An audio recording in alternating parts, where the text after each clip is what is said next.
Hello, everyone. Welcome back to Line Change, the NHL betting podcast from the Action Network, presented to you by our sponsors, BetMGM. My name is Michael Leboff.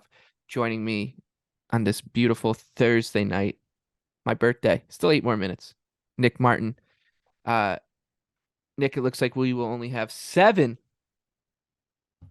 round one series going to at least game 6, as the Winnipeg Jets, as we speak, are waving the white flag against the Vegas Golden Knights. Uh, that's okay. The round one is on the precipice of turning completely chaotic, and with a couple of not all that outlandish results on Thursday, Friday, and Saturday, we could be in for quite a ride. So let's get to it.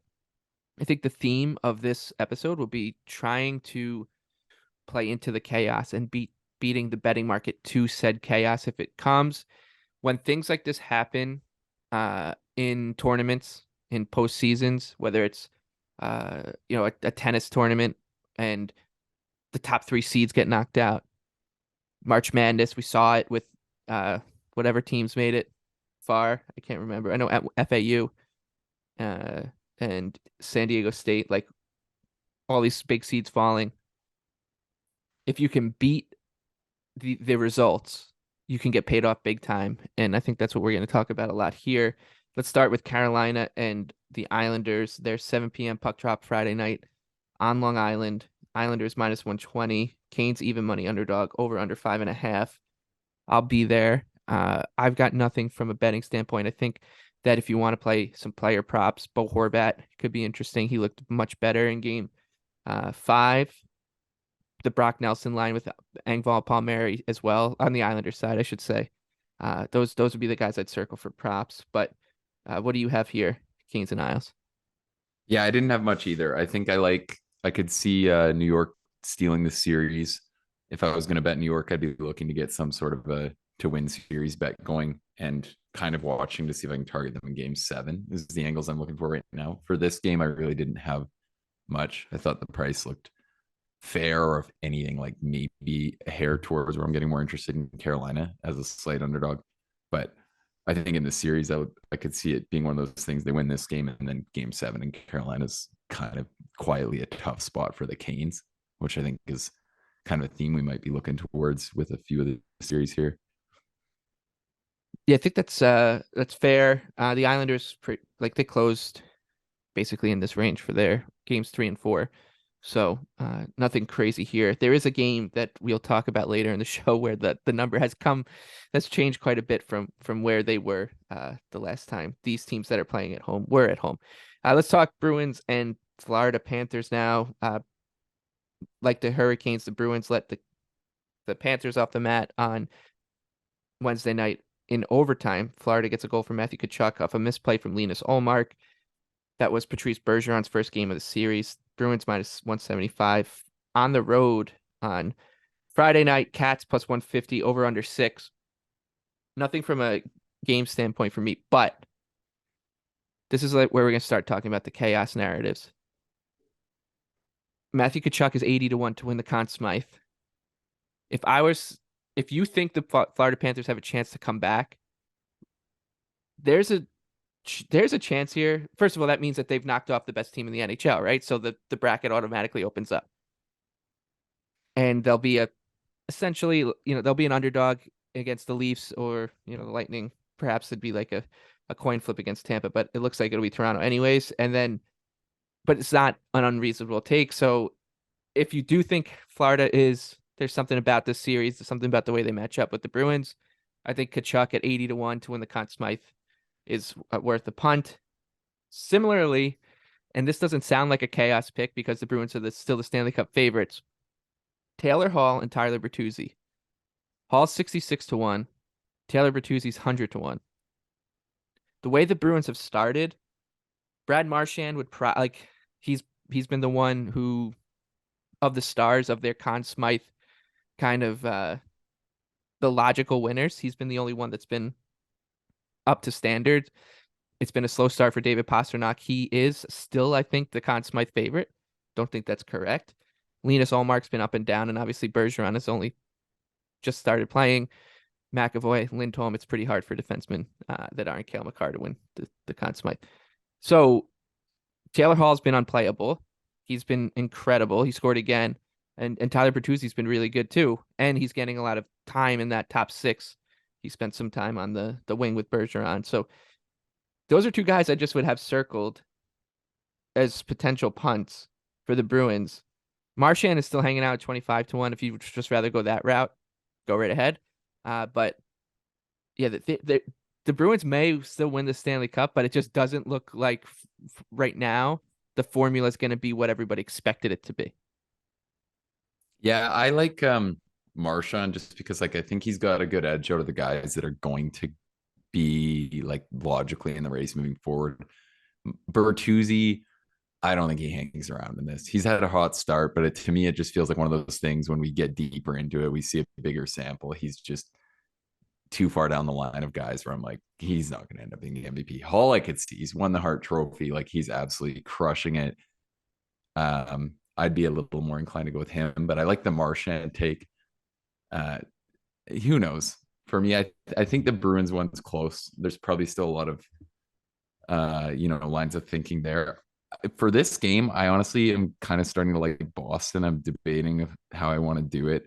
I thought they would win game 5, even though the series had been like so closely played and didn't play it. And now I feel like it almost opens up an avenue where I'm like, okay, I can lose at minus 160 or sorry, minus 170 in game 6. So I don't know. I don't know if it's the most fun bet, but it felt like that one Florida really stole and Boston found their game. And now it's getting me to the point where I'm kind of interested in like getting on the Bruins. Maybe if the number gets at all better, that would be something I want to play. And then my thoughts, I still like even if Florida wins this series to me, and I would love to see it. I question where they can go long term. They need a lot to go right in terms of like, I think compared to a lot of teams, they're quietly really, really reliant on a lot of guys. Like I think they could be one of the most poorly suited teams to deal with like 1 or 2 injuries. Like they could lose just Montour, Forsling, or Ekblad on the back end. I think it'd be really hard to handle. So something like kind of like Josh Morrissey right now, where it's just like they don't have the guys. So that scares me a little bit, and I feel like what they're doing maybe isn't sustainable. But we'll see. They're giving it a good shot so far. Yeah, it's basically the Kachuk angle is like it's only if you think Florida, if you're dead set on Florida I love winning. Yeah, like if you're playing Florida, I love that because the goalies maybe like they're whenever gonna keep splitting the stars. I think. Yeah, the goalies right now haven't pulled ahead at all, and Kachuk has been insane. We've talked about it since game 1. Like he's dragging this team right now. So, I couldn't agree more on that front. Like if you're going to tap into Florida, Kachuk should be miles ahead of anyone else to be the Conn Smythe winner from their team. All right. Stars and Wild next. Dallas even money on the road to close it out. Minnesota minus 120, over unders 5.5. So much attention's paid to other teams and their playoff streaks, but there's a lot of pressure on Minnesota here too.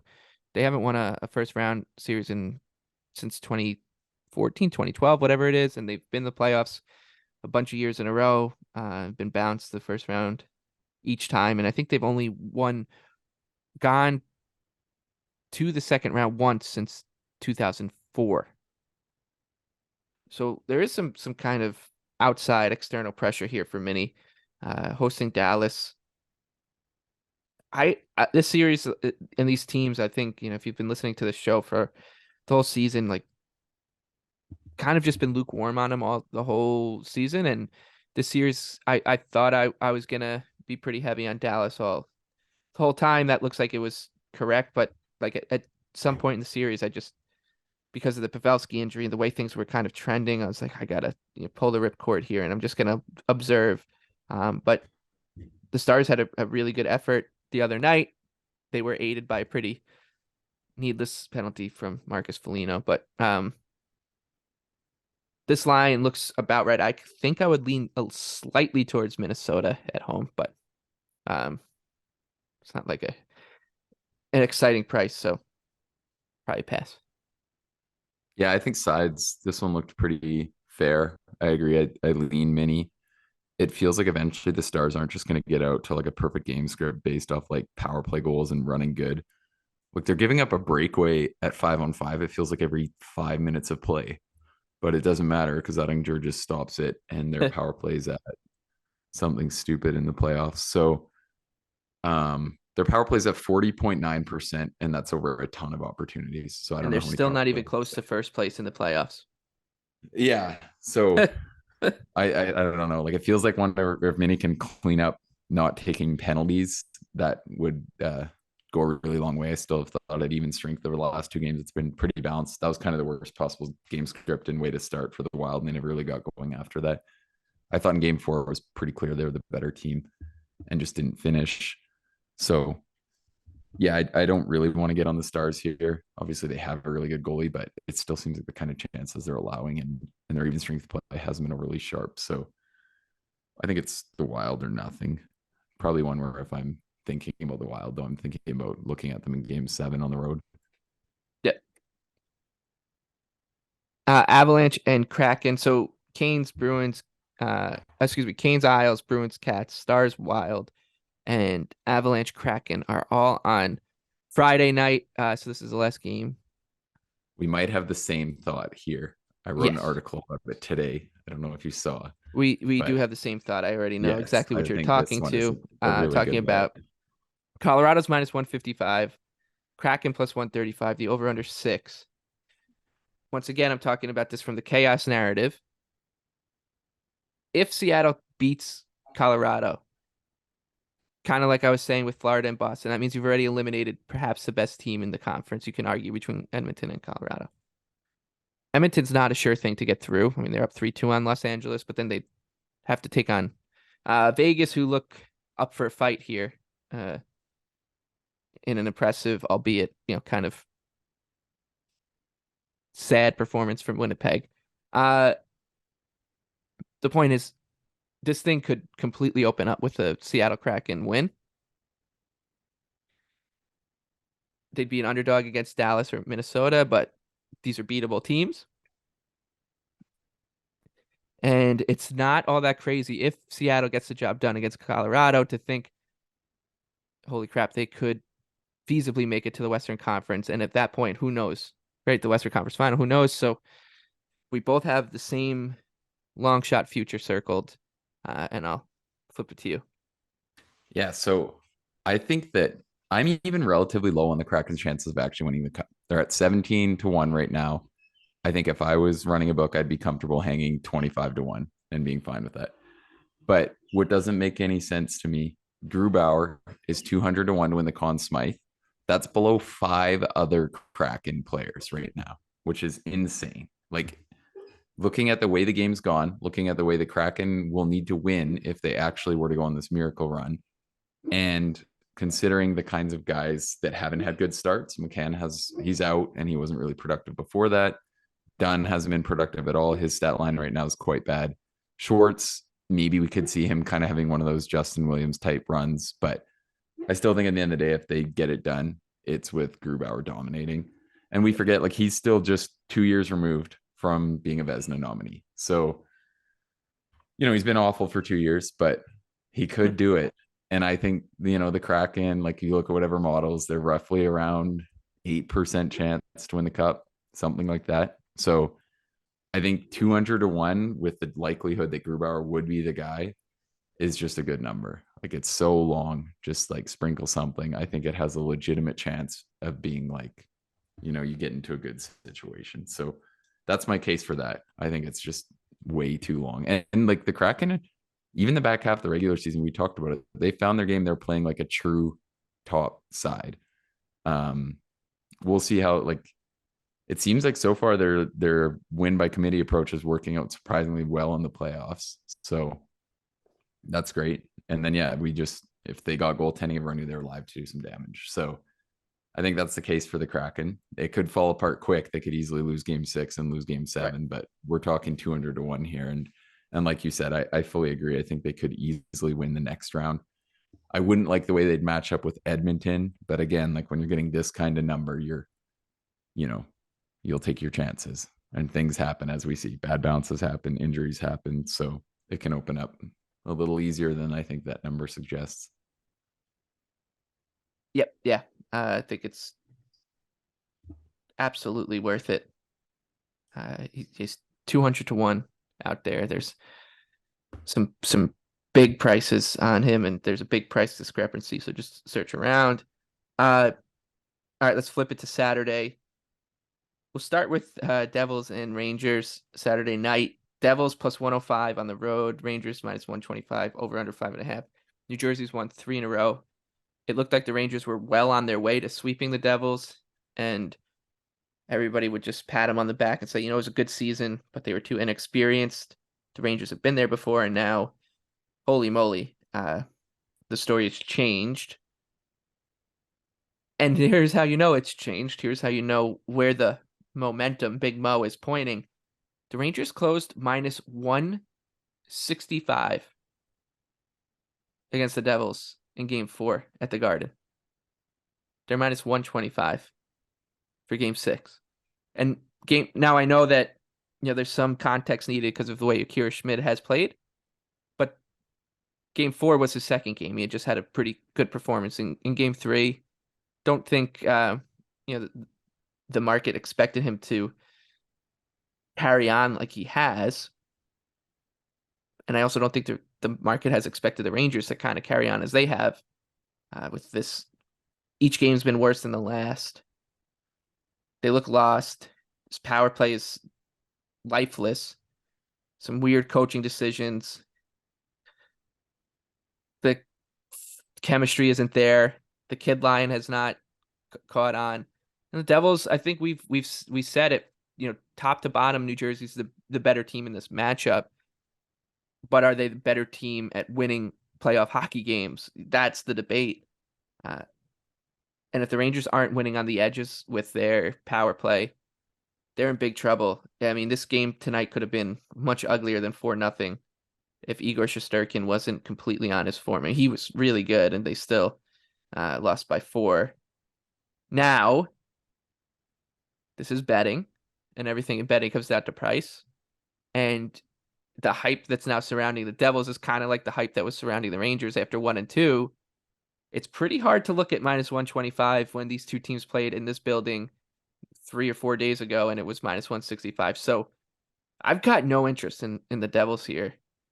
And I'm really interested to see how many people would buy low on the Rangers, because that would be the way that I would lean. So this is another one where I feel like I would like the Rangers' chances if they won this game and got it moving in the right direction for Game 7. I think that's a spot where maybe I kind of would tap into the Rangers' experience in those games last season and having Shesterkin. I think then I would kind of be interested in them, especially because we know if they win this and probably force Game 7, then we're talking about still being a pretty big underdog in a spot where I'd like them more. So yeah, I agree. I don't want to bet the Devils in this game. If I were to bet the Rangers, I'd kind of probably want to do it in some sort of a series price or with the plan of betting them both games, because it feels like one, if they can get their game back on track and kind of steal the momentum and force that Game 7 in New Jersey, it could be tough on the Devils, but definitely didn't really see any lines that I loved in this game. I think I'll go back to the well with Zibanejad shots and hope they don't move it too much. It hit tonight at exactly 3. He had a ton of attempts, and you could see he was firing more. I don't know why they keep trying to move him away from the top of the left circle. I know you don't want to be too static, but it's just like he's so dangerous there. Just put him there, and if you force someone to sit on him the whole penalty kill, that's fine. The Caps do it all the time. I love when teams do that to Ovi, because then you always have the bumper wide open. Like, it's still worse to just sit there and like puppy guard a guy on the top of the left circle, because it opens up the better parts of the ice. So even if you take away the best shooter, it still doesn't work out very well. So I think Mika's going to break through in this series and have another decent game at least. I'm going to look for him to be shooting. His usage should be super high. Like, you'd think this is a game where if it's close, who knows what's going on, but you could probably park the fourth line earlier. So I think that'll be a good angle. Hopefully they don't move the numbers too much from what looked to be a more involved game today, when I thought this was a pretty good play. And that's probably the one prop I'll have on this game. Leafs and Lightning now. Toronto lost Game 5 at home. 3-2 was the final score.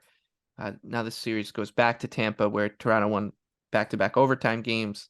in games 3 and 4. It's a pick 'em, over under 6.5. Uh, Tampa was pretty good again until the last 15 minutes or so of this one. It seemed like, just looking at the numbers. Uh, and Vasilevsky looked, I guess, as sharp as he has this series. I still don't think he was like, the dominant I force. I Yes. thought he was pretty damn good. I thought Yeah, there he was was some good. pretty I tough feel, chances you know out what it front. is? He's kind of, I feel this way about Sorokin too. People were really ragging on Sorokin after game 1 through 4 in that series. And it's just like, you've seen such a high level out of him that when he's just human, you're like, oh, like Yeah, like I think that's a fair take on this game where it's like if I like think if if you put a Philip normal Grubauer put goalie in on the that net, performance, I'd be like, damn, Philip Grubauer was yeah, awesome tonight, if you right? put Like, Phil Grubauer in, the Leafs scored 4 goals. right. Like Yeah. I think that is what it is. And there's so many with Vazzy, and this is what we've seen like for years. And this is with so many, like all the best goaltenders, but there's so many that I think you don't rate how good of a save it is because he is gigantic Yeah. and like he's so good at getting out there and just taking up net. Where like something like the Marner breakaway, when you rewatch, like how many breakaways can you watch a replay? He probably could have deked to the forehand, whatever, something like that. But it wasn't black and white what he should have done. Obviously, that play is happening super fast. So when you can watch like a replay back and it's not that clear, like where he should have shot or what he should have done, that's like a pretty good sign about how tough it was. So I thought he was pretty great. I honestly, I don't think this would be a hard argument to have. I thought Toronto had their best game out of the last 3, Yep. um, and lost because that's how these things go for them. I think you would be crazy to bet Toronto in this game, to be honest. But who knows? I mean, it just doesn't sound like something I want to do at a pick 'em. I think potentially good angles. I like the under tonight, and I think the under could be another game or another good look in that game. It seems like kind of the rest of the series has set up well for these like final couple games. So the under still at 6.5 -110 as of tonight. I think that's a pretty good look. It seems like the rest of the series kind of was abnormally high with the amount of power plays and the amount of power play success, but it feels like in the final 2 games, maybe they'll tighten up. We know the Leafs are going to be a little tighter, probably defensively, and I could see them, kind of when you get a little grip in the stick a little tighter, you're not scoring like they were. So we'll see. I think the under is going to be a good look. And then the other one I like that I think is going to be a good play in this game is Vasilevsky to go over his saves. It feels like one to me where it's going to be like 50-50. Maybe Toronto even plays quite good, but nothing goes in. Or like, like I think he's found his game now. He feels confident. I could just see this going so much where like Toronto pushes and plays a pretty good game. Don't know if it'll end up in a win or not. The other look I'm kind of interested in is like Tampa to win this game by 1 goal. I feel like that could be decent. I hate betting that and then losing on the empty netter, but that just seems like something like 3-2 Tampa feels so, like where this is headed. But we'll see. And then if we don't get, I mean, I think you could just see it tonight. It's so fucking hard for this team to come up and change the juju like once things start going bad because it's just like the ultimate pressure cooker. And I think game 7, I'll end up loving Tampa because it's just so hard. And like Samsonov looked shaky. There's just a lot of things where I feel like it's like so hard for Toronto to turn the tides. Whereas like if they win game 6, I'll probably be arguing that I think they could still win it all, but it's just I think it's so hard to get there, and it does become such a mental thing, and that just really makes it hard to play at your highest level, I think. So those are kind of all my thoughts on here. I think we'll have some good plays on this game, but probably not with sides. And then game 7, I think how can you not look at Tampa if it goes there? They'll probably be like plus 125. Yeah, we'll see. Um, I'll also last note I'll slide into. I think the other thing is like what is Toronto's lineup going to look like? I think I would play Bunting, play him in the bottom 6. Tell him if he takes a dumb penalty, he's not going to play again. I don't know. Like Lafferty's been pretty awful. Aston Reese has been pretty awful. At what point are you just like, we could put a legitimate scorer in? And then the other one, I think me and you talked about it before. I think going back on Isamont goal, it worked out tonight. We talked before the series. I said I think it could be a sneaky break for the Lightning if they play Isamont because of the fact that Jeannot is hurt. because I think Eisenman's actually a way better player than Jeannot. And that point was proven tonight. I think he made way more of a difference. That goal probably shouldn't go in, but I could see him kind of being one of those sneaky Leafs killers like we kind of saw with Nick Paul. Maybe you go back to Nick Paul too. So I think there'll be some fun bets on this game and everyone's going to be super into it. So, what's funny about tonight is Kucherov, Stamkos, point. Goose egg across the board for them. I know. I thought they were gonna go off. Me too. I was like, angles. because in my head, I thought, okay, if this You game just goes lean heavily on them. yeah, if this game goes to Tampa, it's going to be because the point line played 26 minutes.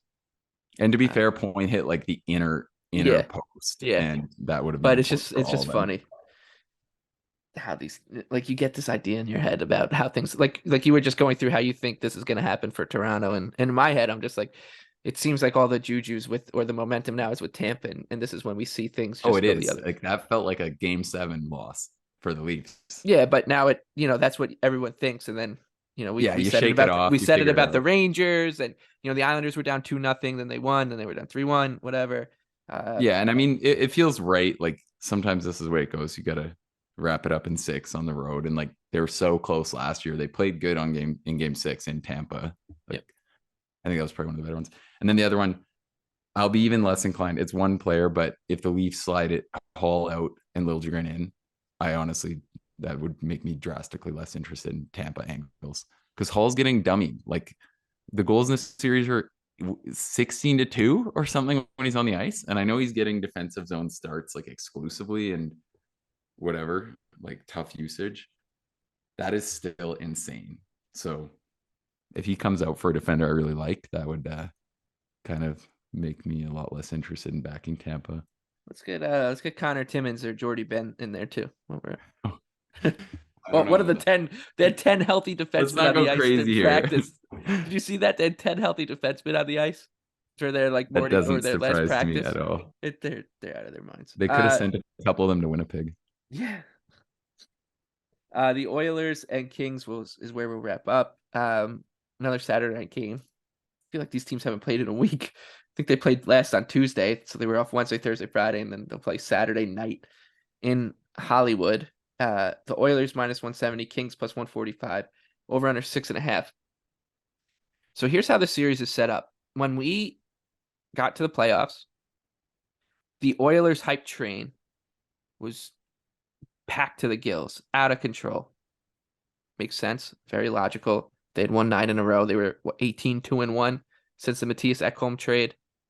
They looked like an 18-wheeler heading towards a Western Conference final.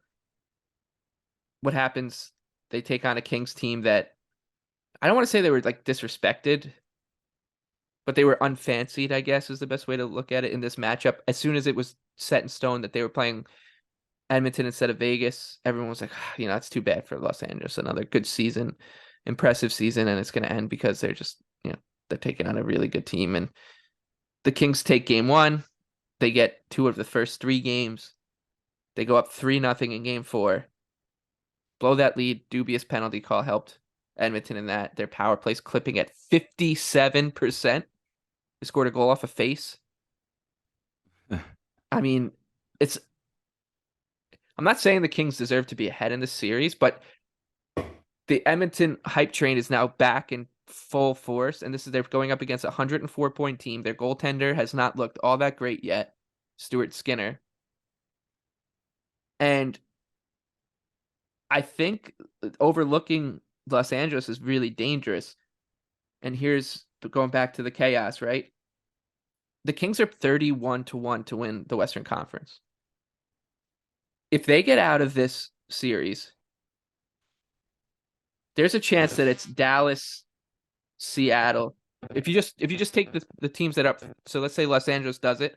If you just assume that the teams that are up 3-2 in the other 2 series that are still going on get through, so Dallas versus Seattle, Los Angeles versus Vegas, you can make an argument that Los Angeles is the best team of those 4 teams. Yeah. So you're asking them, yes, to upset the odds and get through Edmonton. But if they do that, then you'll have the best team out of the last 4 in the conference at 31-1. So if you like Los Angeles in Game 6, I'm not saying to even just bet the series price. Take them to win the conference at 31-1 or 30-1, whatever you can find. Yeah, I like it. I think that I don't know. Like, it's so hard for me to see the Oilers blowing this, but I Yep. fully agree with that line of thinking. Like, I said coming into this, I was pissed because we had Kings futures, and I truly think that the Kings were arguably like the second best team in the West. So I like your whole line of thinking here. I think the Oilers hype train is still warranted. It seems like a lot of people are respecting how good the Kings actually are. It seems like it's one of those things, like a lot of the people that maybe don't watch the Kings, and analysts and people and media that don't always watch the Kings all year, they're watching them now and they're like, oh, this team's actually good. When I look at it like to a man and they see like the Villardis and the Iafallos and all these guys, and they're like, oh wow, they're actually deep and strong and pretty good club. So I like that. I feel like seems like the Oilers are kind of pulling away with it, but we'll see. It's so hard to lose when your power play's clicking like that and the Yeah. top guys are playing how they are, but you never know. It's like we talked about the Grubauer pick, and Kachuk. Just to keep this thing live, like the bet could be dead by the next time we talk. Oh yeah, I mean, for Right? sure they're a So worthy favorite in Game 6. The yeah, Oilers. yeah, exactly. But couple breaks and you're looking really good. So yeah, the Kings at 31-1 is, I think, a really interesting angle for those who are open to those kind of things. Anyways, that's where we'll wrap. There's a chance we might get together again, depending on how things shake out over the weekend and if it's just feasible on the back end. But if not, enjoy these games on Friday and Saturday, and just make sure you're following Nick on Twitter and in the Action app to see what he's thinking. He makes about 830 bets a night, so you'll know if we don't get together for Game 7, the Game 7s, what he'll be on. For me, I'm Leboff M and the Big Lebowski on Twitter. So just follow us there, and you'll see what we're thinking ahead of those Game 7s if we don't get together. But until then, best of luck with all your bets. Hopefully the Islanders pull it out on Friday night for me. For Nick Martin, I'm Michael Leboff. Thank you to our sponsors, BetMGM. We'll see you next time.